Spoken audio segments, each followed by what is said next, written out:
Before the sails of empire cast shadows on its shores, the land now known as Australia was already ancient, vast, and alive with stories. It was home to hundreds of indigenous nations, each with their own language, laws, customs, and dreamtime beliefs. The Aboriginal and Torres Strait Islander peoples had lived on this continent for over 60,000 years. Their connection to the land was not one of ownership, but of stewardship. They navigated by stars, read the winds, danced to the rhythms of earth and spirit. Every rock, tree, and river held meaning. The land was their law, their history, their identity. Then in 1770, Captain James Cook charted the east coast of Australia, claiming it for Britain under the doctrine of terra nullius, a legal fiction that declared the land empty.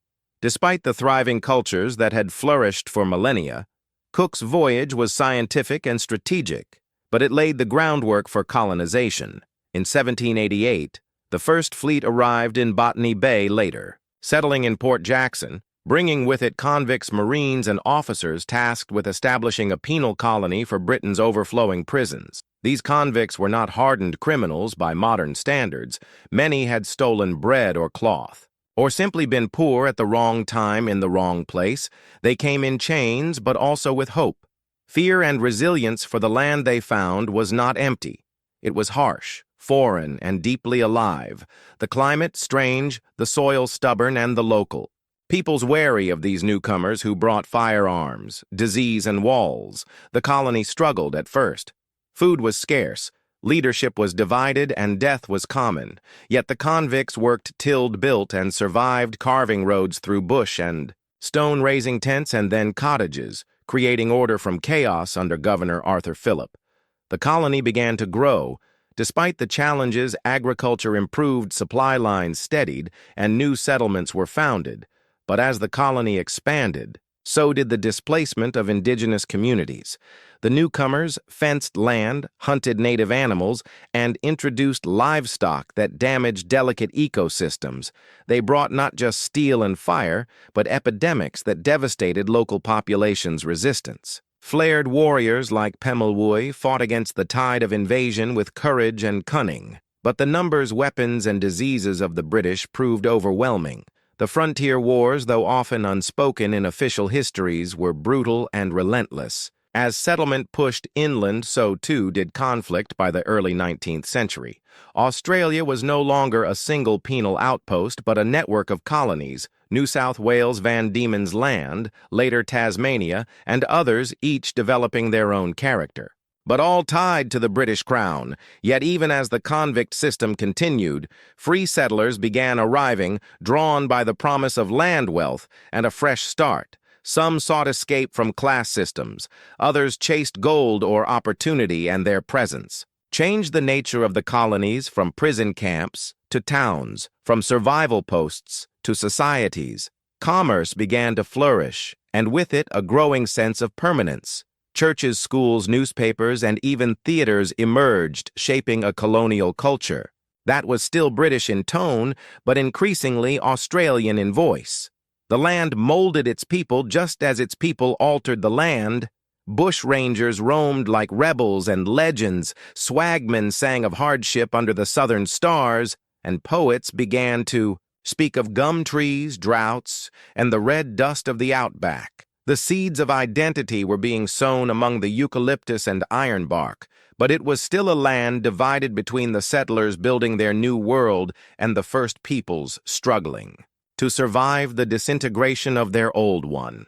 And though these early decades were marked by hardship, punishment, and control, they were also the foundation upon which a nation would be built, a strange union of oppression and resilience, tradition, and change, earth and empire. As the chains of transportation loosened and the colonies began to mature, Australia entered a new chapter, one that would shake its foundations and redefine its destiny. In 1851, gold was discovered in New South Wales, and shortly after in Victoria, unleashing a frenzy that drew tens of thousands from across the world, seeking fortune, freedom, and a fresh start. The gold rush turned sleepy settlements into booming towns. Overnight miners known as diggers came from Britain, China, Europe, and the Americas carrying picks, dreams, and desperation, they camped in makeshift tents, lived in harsh conditions, and toiled for nuggets that might never come. While some struck it rich, many found only hardship, and yet the promise of gold was enough to transform the colonies forever. Roads were built, shops and banks sprang up, and newspapers chronicled the changing times. But the gold rush was not just about wealth, it was about identity and rights. Tensions grew between the diggers and colonial authorities who imposed expensive mining licenses and harsh policing in Bal. Landowners and a more representative government, Eureka, became a symbol of democratic spirit. The idea that fairness and a voice in government were worth fighting for. As the colonies continued to grow, they began to resemble societies rather than outposts. Parliaments were formed.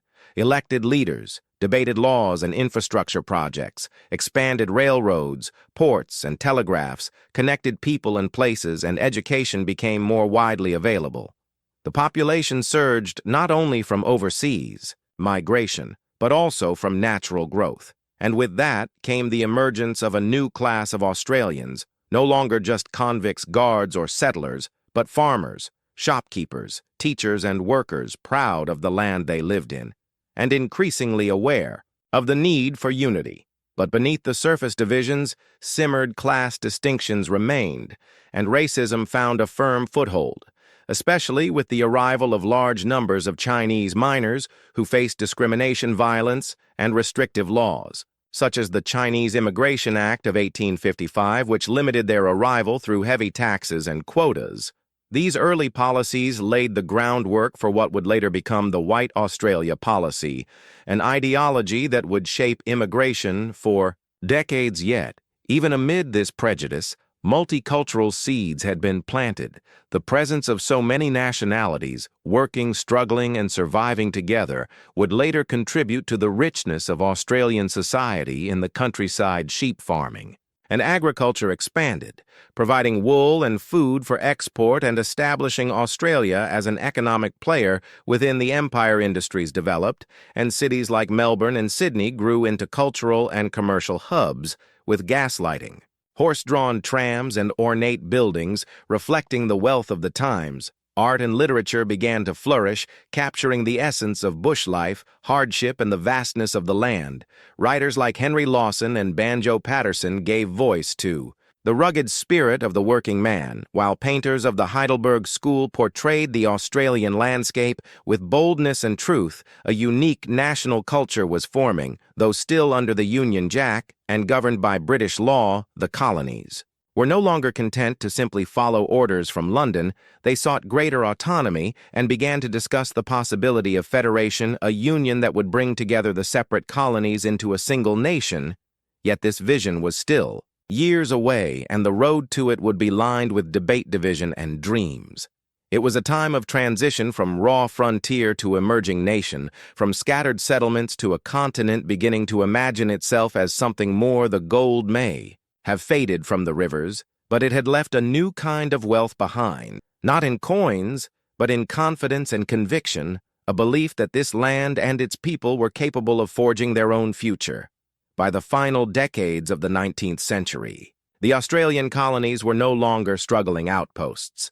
They had grown into thriving settlements with bustling ports, active parliaments, and growing populations. Sydney and Melbourne were now modern cities with gaslit streets, tram systems, and rising skylines. Agriculture had turned the plains into breadbaskets. Wool was king, and mining continued to fuel local economies. But despite these successes, the colonies remained politically and economically divided. Each had its own tariffs, rail systems, and immigration policies. Trade between colonies was hampered by taxes and inefficiencies, and defense against external threats lacked coordination. There was growing concern over imperial wars and foreign powers expanding in the Pacific, particularly Germany, France, and Russia. These pressures began to stir conversations among colonial leaders, intellectuals, and newspapers about the possibility of a single united government, one that could manage defense, immigration, trade, and infrastructure, while giving the people of the continent a shared voice. The idea of federation was not new, but now it had urgency and growing public support. A series of conventions and debates began, the most significant in the 1890s, bringing together representatives from each colony to draft a constitution that would outline the structure of a new nation under the Crown, but with its own federal system modeled loosely on the United States and United Kingdom. They envisioned a bicameral parliament, a high court to interpret laws, and a distribution of power between state and national governments. The debates were intense, centering on representation. Small states feared being overpowered by more populous ones, while large states demanded influence proportionate to their numbers. Compromises were forged, including the creation of a Senate where each state would have equal representation regardless of size, and a House of Representatives based on population. The question of race, however, revealed the deep prejudices of the time. Many delegates agreed that the new nation should preserve its European identity, leading to clauses that allowed the federal government to restrict non-white immigration. This became the legislative backbone of what would soon be known as the White Australia policy, reflecting a fear among settlers that their way of life would be threatened by labor competition from Asia and the Pacific. Despite such contradictions, the momentum toward federation continued.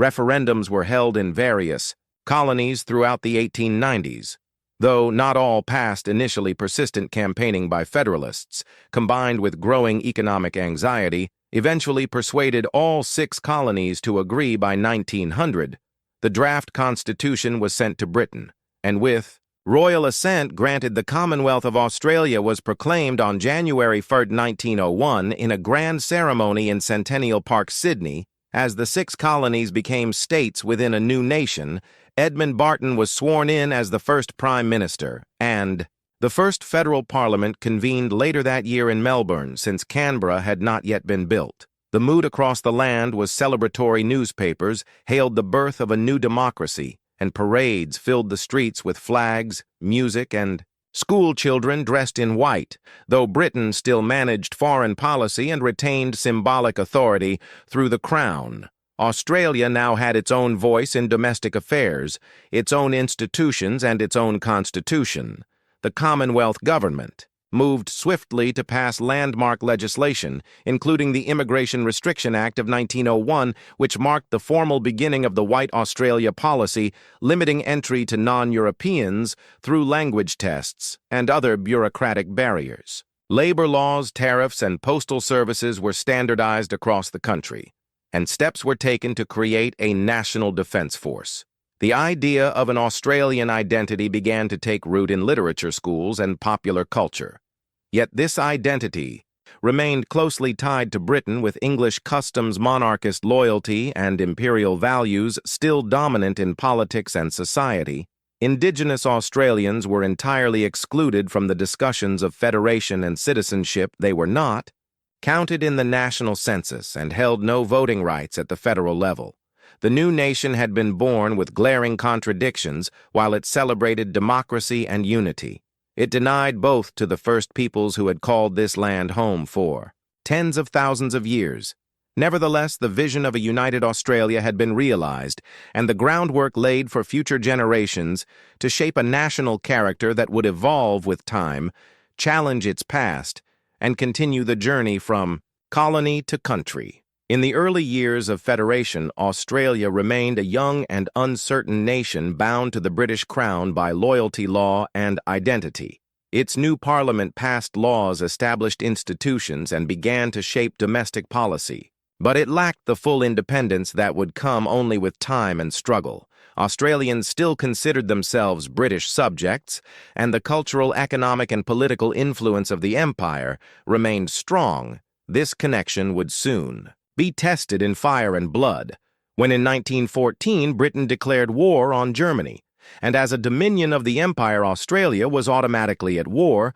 Australians responded with enthusiasm, seeing participation in the Great War as both duty and opportunity. Tens of thousands volunteered to serve in the Australian Imperial Force, driven by patriotism, adventure, and a desire to prove the new nation's place on the world stage.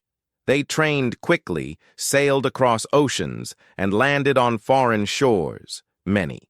For the first time, the campaign that would come to define this generation began in April 1915 on the beaches of Gallipoli in Turkey. It was a poorly planned assault involving Australian and New Zealand troops, the Anzacs who were tasked with securing a foothold against entrenched Ottoman forces.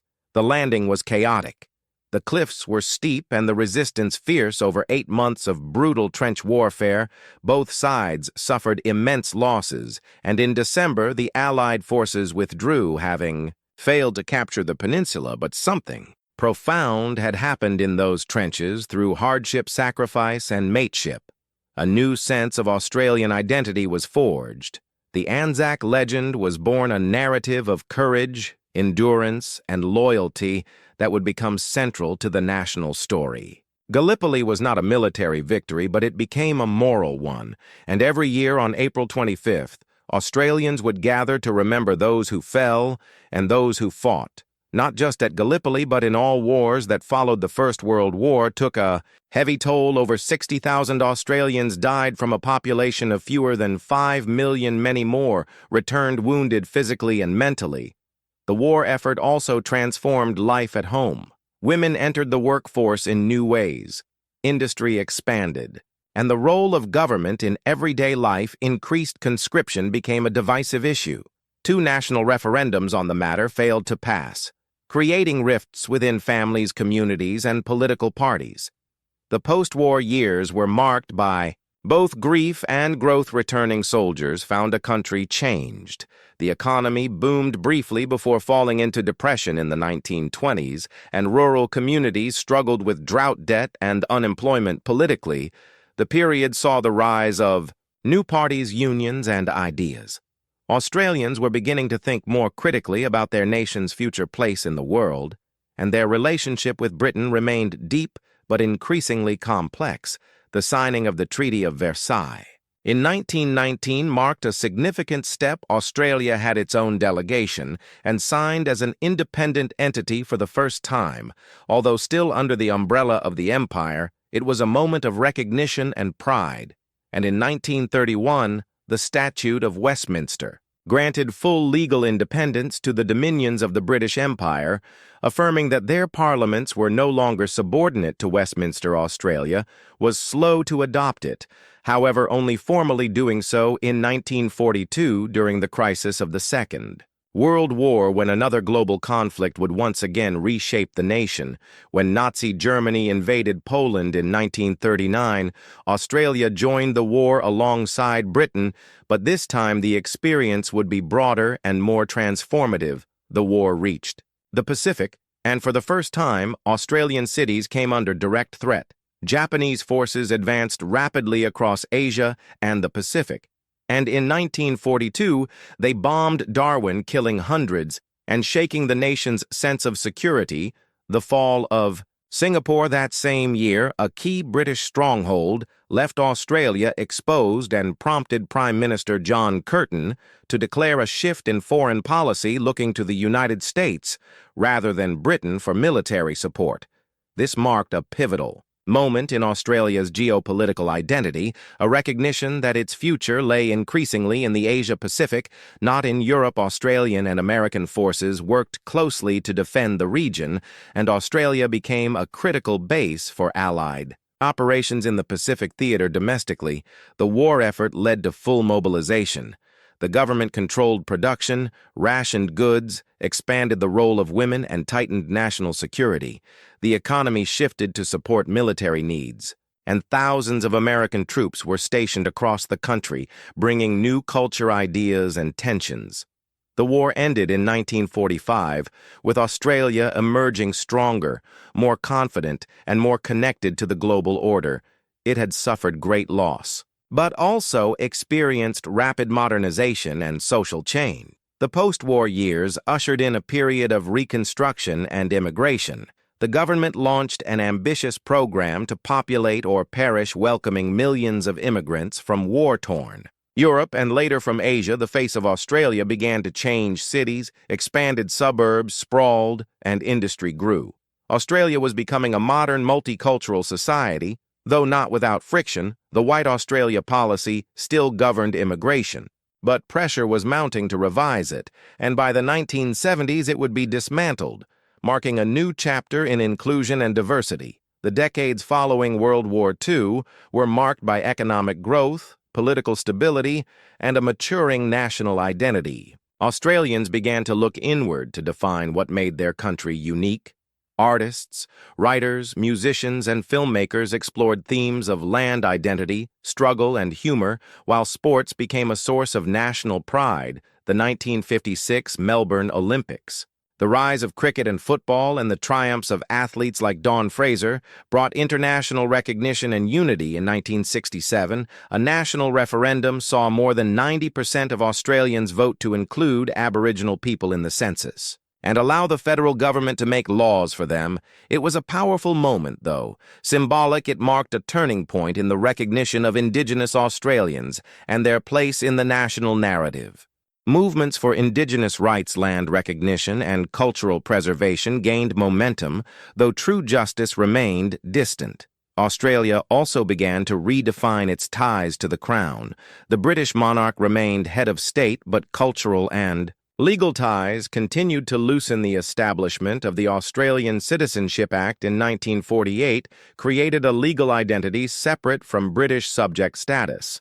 And in 1986, the Australia Act severed the remaining legal links with the British Parliament. Affirming full legal independence, Australia was now a sovereign democratic nation in every sense, though it retained the constitutional monarchy system. Public debate about becoming a republic continued to grow, especially in the lead-up to the new millennium. The 1999 referendum asked Australians whether they wanted to become a republic with an Australian head of state. The result was a no, though the debate endures, reflecting a nation still in dialogue with its past and future culturally. Australia had matured into a confident global voice, with a vibrant arts scene, a dynamic economy, and growing influence in the Asia-Pacific region. It was no longer a distant dominion, but a respected member of the international community involved. In peacekeeping, diplomacy, trade, and environmental efforts, and yet challenges, remained reconciliation with Indigenous peoples, social inequality, climate change, and the complexities of identity in an interconnected world demanded attention, reflection, and courage. As the 21st century unfolded, Australia stood as a product of its history, from the chains of convict ships to the cheers of Olympic gold, from the harsh frontier to the halls of Parliament, from exclusion to multicultural inclusion. It had journeyed far, and its story continued to unfold. Written not in monuments but in the lives of its people, its future shaped by the same spirit that carried it from colony to Commonwealth. Australia now stands as a proud and complex nation, forged through centuries of struggle, growth, and transformation. It is a country born from penal beginnings, built on stolen land, and shaped by waves of migration, conflict, and cultural evolution, from the arrival of the First Fleet to the Federation.